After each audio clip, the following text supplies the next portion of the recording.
not sure if it'll show up on the map, is here, affectionately referred to as the end of the road and the end of the world. The road stops here, it goes no further south. This is the mouth of the Mississippi River. The mouth of the Mississippi River has three main passes: South Pass, Southeast Pass, and Southwest Pass. We have spent a lot of time here in Venice. A lot of the early impacts we were seeing up in some of these marshes on the east side of the mouth of the river. But of course, over time, the oil is getting into many of our marshes, and a lot of the concentrated effect is over on the west side right now.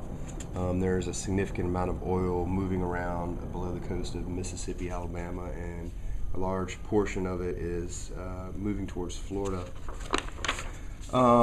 Further west of Venice is Grand Isle. It is the only inhabited barrier island in Louisiana. This is Grand Isle here.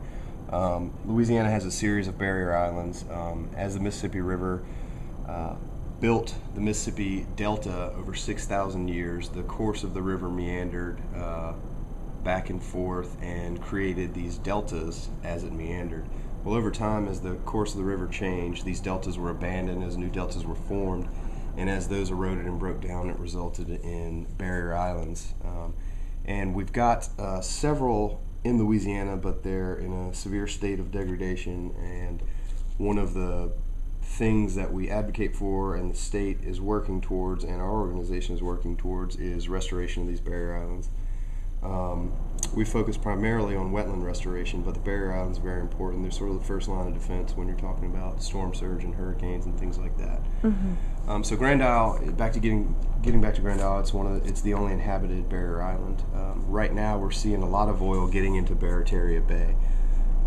Just 2 days ago we were in the northernmost section of Barataria Bay, which is roughly 10 miles from the Gulf of Mexico, and there are significant, very significant amounts of oil up in these marshes here.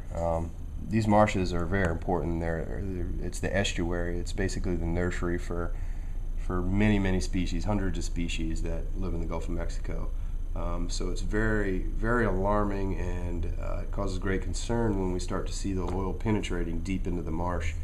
The idea was to do our best to try to prevent oil from getting in some of these passes, and there were several different ideas about how to do that best. But what we're seeing now is that in some areas it's already too late. It has penetrated the interior of the marsh, and once it does that, there's concern about the effect it will have on vegetation and obviously the wildlife that spends a great deal of time in these marshes.